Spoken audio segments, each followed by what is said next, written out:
You're listening to the main event with Zach Gelb and Chase Sr. on WHIP.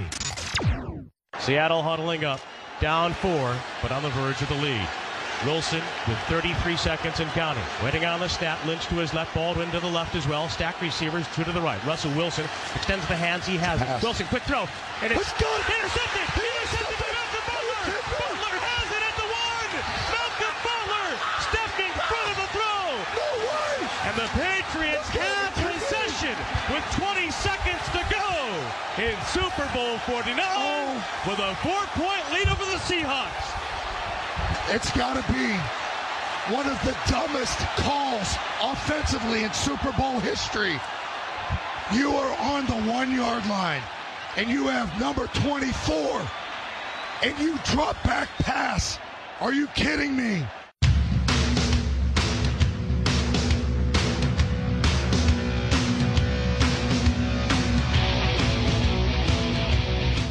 Time right now is 11:06. Zach Gelb and Chase Sr. here with you, taking up until noon Eastern time, where the Temple Sports Hour comes your way. We're the main event on Philly's #1 college radio station, WHIP. That call will never get old in my lifetime. I will listen to it to the day I die as a longtime New England Patriots fan, and those were some crazy emotions that I experienced when the Pats looked like they were going to be down and out after a miraculous grab, and then the next thing we know, Pete Carroll and the Seattle Seahawks say we're going to throw the football, and Malcolm Butler, in addition to Brandon Browner, make the play of the century for me as the Pats win the Super Bowl. And a man that was privileged enough, we play his audio call of that call along with Scott Zolak of 98.5 The Sports Hub, is the play-by-play voice of your Super Bowl champion New England Patriots, and that's Mr. Bob Socci, who's on the hotline with us right now. Bob, it's Zach and Chase here in Philly on Temple's campus. Thanks for a few minutes. How are you?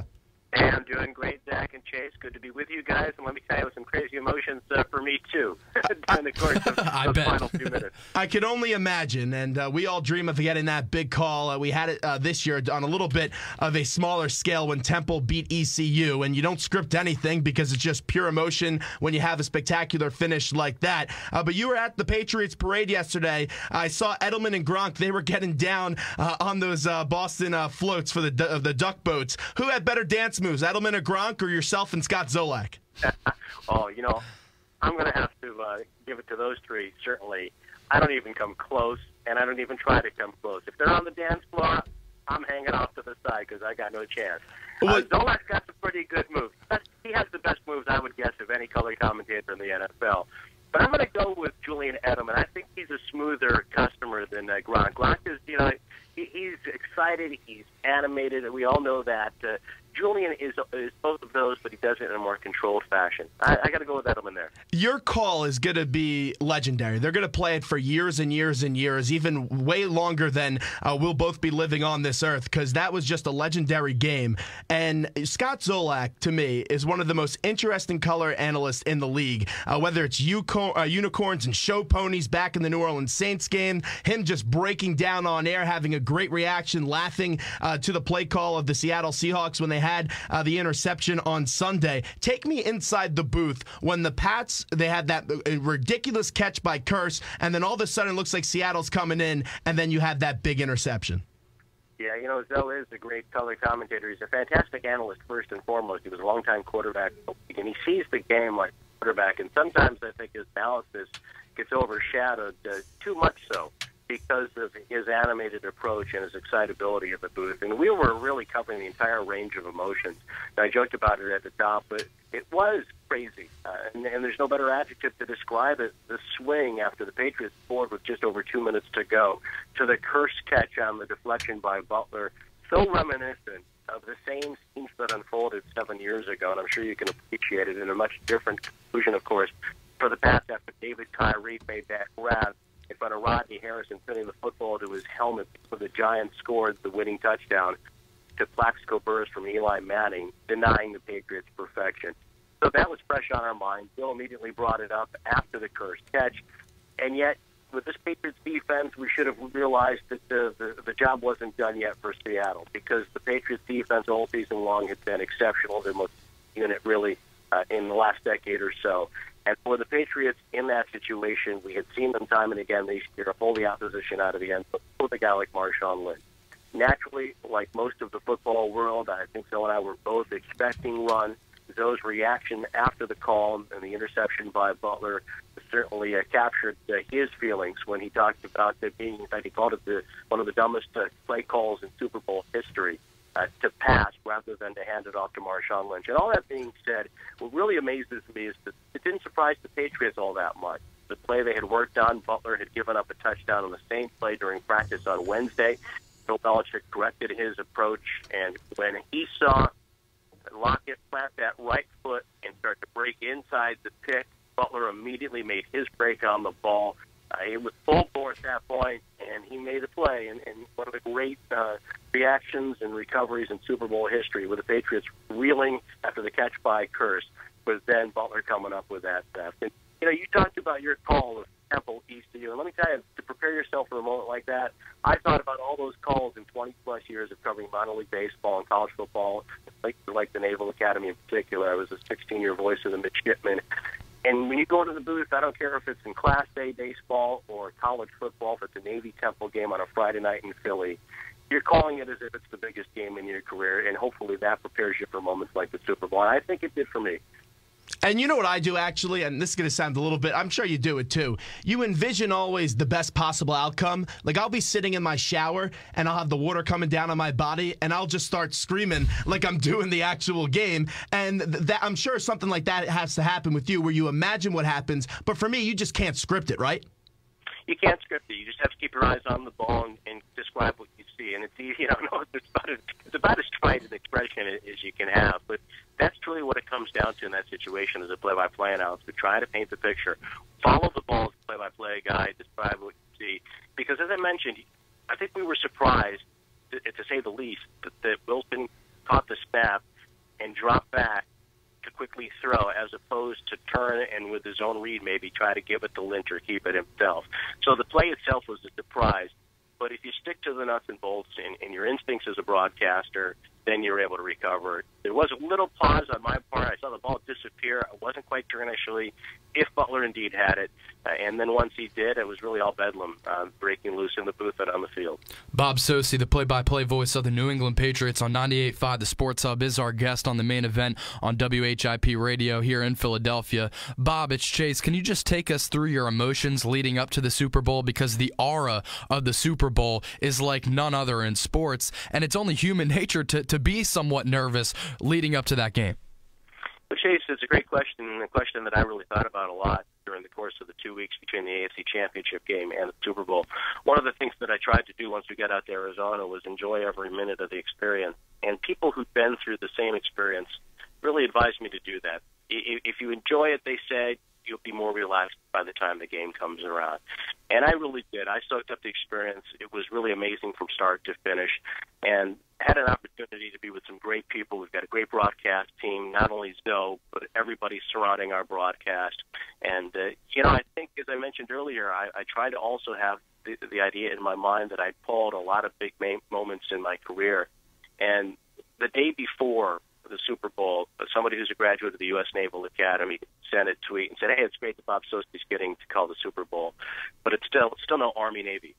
And I thought about that, and I realized, right, for 16 years, I got to call, I did 16 of those biggest games of my life calling Army-Navy. And, the opportunity to call the Super Bowl, certainly it's a much bigger stage. There's a much larger audience. The enormity of the event itself is almost overwhelming. Yet at the same time, you kind of go into it with that same approach. As nervous as I was before an Army-Navy game, I don't know if I could be any more nervous before the Super Bowl. I had the luxury of calling Temple's upset of number 10 Kansas at the Wells Fargo Center just a couple of weeks ago with Zach, and that was an unbelievable experience as well. But I got to ask you about Tom Brady. He ties Joe Montana and Terry Bradshaw for the most Super Bowl rings won by a quarterback in NFL history. Is he the best to ever do it, in your opinion? Well, he is in mine. And I'm a little biased, as you know, but I think when you consider the span of his career, to go to 6 Super Bowls and to do it with different teams, he did it this time with a completely different generation of players than he won the first Super Bowl with.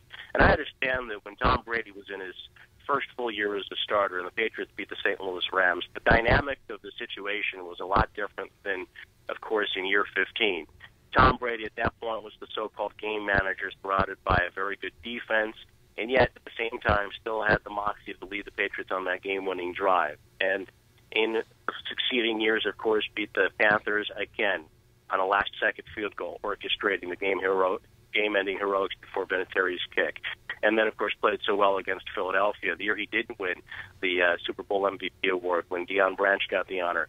But also, even in the losses, to leave the field against the Giants twice with the lead in the late going, and to have played in 6 Super Bowls in an era of free agency and the salary cap, again, to do it with different generations of players, to do it with different kinds of teams, to do it in large respect without the kind of stars surrounding him that Joe Montana had, for example. Montana won all those Super Bowls, and this is trying to take nothing away from Joe Montana because, you can rank him 1, 2, and you're never going to win the argument if somebody believes Montana's won and you're a Brady guy.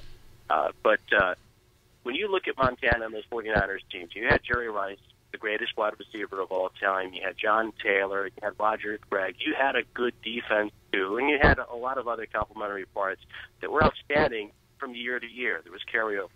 Tom Brady wins Super Bowls with guys like Patton and Givens. And as good as Branch and Brown were, of course, by no means were they ever considered the elite of the elite. And this year he had Gronk fully healthy. 2 years ago when they lost to the Giants, Gronk really was ineffective because of an ankle injury. And Gronk, Julian Edelman, of course, are very, very good receivers. But again, when you look back at the overall body of work for Tom Brady, he's never been surrounded by the kind of parts offensively that Montana was in his career. He's also has such an intensity. Even his first year in the league to now, you've never seen that intensity go away. And the one year he did really get a Hall of Fame wide receiver in Randy Moss, they almost ran the table. As we all know, they finished 18-1.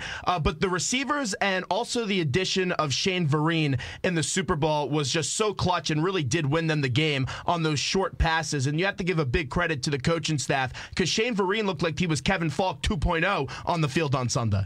Excellent point on your part, and certainly it was a huge performance by Vereen. And the other thing about Brady, and I think you underscore it by commenting about the short, quick passes, is that he threw 50 times and completed 37. He was 8 for 8 on the final Remarkable. drive against a defense not only considered the best in this day and age, but in a lot of people's minds, one of the great defenses of all time. I mean, this Seattle team had allowed about 6.5 points in the final 6 games of the regular season, held the Green Bay Packers, even with a less than full-strength Aaron Rodgers, but nonetheless to just 6 points off 5 turnovers. And the Patriots stopped themselves a couple of times. Brady had the interception early in the game in the end zone when Jeremy Lane picked him off. There were other opportunities the Pats, I think, more or less short-circuited on, but nonetheless, for Brady to play the way he did, especially with the game on the line against that defense, that's another check mark in his box. And Shane Vereen had a huge game, as you mentioned. Julian Edelman, Danny Amendola was terrific. The Patriots needed everybody offensively. Brandon LaFell had a couple of big plays, including the first touchdown catch in the Super Bowl. And the offensive line played great. The tackles were under such scrutiny going into the Baltimore game. Nate Solder, in particular, at left tackle, played exceptionally well against the Seahawks. Bob Socci is our guest. And Bob, I just want to take you through the sequence of events of the entire 2014 season. I mean, people are writing off Brady and Belichick after that Kansas City Chiefs loss.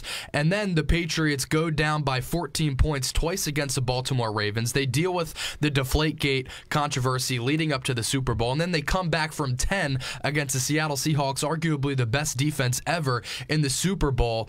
That just goes to show how great Bill Belichick is at getting his guys ready for the task at hand. Absolutely, and the guys themselves. Tom Brady, you touched on his intensity. It's evident when you watch him in training camp, and we certainly saw it at the forefront on Sunday night. Bill Belichick is a tremendous coach. There's no doubt about his X's and O's. There's no doubt about his command of the history and the ability to apply those history lessons to each game plan. But beyond all that, I think it's just, his faith in the players and the players' focus as well. After the game, Bill's on stage with Julian Edelman, and they're celebrating, and Edelman, says, "Thanks, Coach," and says, "The greatest year that I had," or something along those lines. And Bill says, "It's a player's game. It's a player's game." And as great a coach as Belichick is, I think he carries out that understanding. He puts his players in position to make the plays they need to, and those players take the field extremely focused. I mean, they buy in 100%, and really, I think they take their cue in the locker room from Brady and a couple of other leaders as well as Belichick, and that, again, was evident. You mentioned the comeback against Baltimore. The resilience of this team, really, the last 2 years that I've been covering it, has been remarkable. On the way out here with Bob Socci, the play-by-play voice of the New England Patriots. They are world champions for the 4th time in their history. I know you got to run here, Bob, but quickly, the turnaround after the 2-2 start where they get blown out on Monday Night Football up against Kansas City. 2 players that I really think changed this team, and obviously everyone could point to the obvious ones, the Brady, Gronkowski, all that stuff. But Browners, when he finally got healthy, you really saw this defense turn it around. And then on the offensive side of the ball, Stork up front was just so remarkable all year long. And I know he got hurt in the AFC Championship game, but that performance in the Super Bowl was a gutsy one. How about the efforts of Browner and Stork throughout this year? Could not agree with you more. Brian Stork took over as the starting center in the Kansas City game, but the parts around him weren't what we saw a week later against Cincinnati. It was a guy like Cameron Fleming playing out of position at guard, for example, as a rookie in that Kansas City game. But once they went to Stork at center and surrounded him with Ryan Wendell and Dan Connolly at guards, and then Sebastian Vollmer, of course, along with Nate Solder at tackle, the Patriots' offensive line was a much improved unit. When Burke wasn't in there late in the year because of various injury problems, including, as you mentioned, the knee problem before the AFC Championship that kept him inactive for the Colts, we noticed it. There certainly was a drop-off. But Brian Stork played very, very well in the Super Bowl. And with Brandon Browner, again, could not agree more. Here's a guy who suspended the first 4 games of the season. He did a couple of more weeks to ease his way back in the lineup. And I think what he did when he was back in the lineup, ready to go, he gave the Patriots energy and physicality from the cornerback position. And he also enabled Belichick and Matt Patricia, the defensive coordinator, to do a lot more with both Browner and Revis in concert, and therefore everybody in front of them. And we saw it, I think, maybe best evidenced by their performance against Detroit, where the 2 of them in concert, in essence, shut down Calvin Johnson and Golden Tate. Last one before we let you run is Bob Socci is our guest, WHIP Radio in Philadelphia. Chase Sr. and Zach Gelb here with you. Revis, Hall of Fame player, we all know that. The best corner in the league, him and Richard Sherman. That was a fun debate leading up to the game. Revis gets his ring, so that obviously just enhances his resume even more. The big question is, will Darrelle Revis be back with the Pats next year? Yeah, it sure is a big question. Jeff Howe of the Boston Herald has probably been on this story as well as anybody, and Jeff has reported that the 2 sides have at least started conversations. Revis, as we know, turned down some higher priced offers last year to sign with the Patriots when he became a free agent after Tampa Bay let him go. There's no doubt about it. Even in the early days of training camp, he was enjoying his experience with the Pats. I think he found the Patriots organization to be even better than expected, developed a great relationship with his teammates and Bill Belichick. And, of course, the Patriots still can consider the option of paying him $20 million, although they would have to absorb a $25 million cap hit next year. But at least he's under their control for the next month. They've got some time on their side now to work with Revis.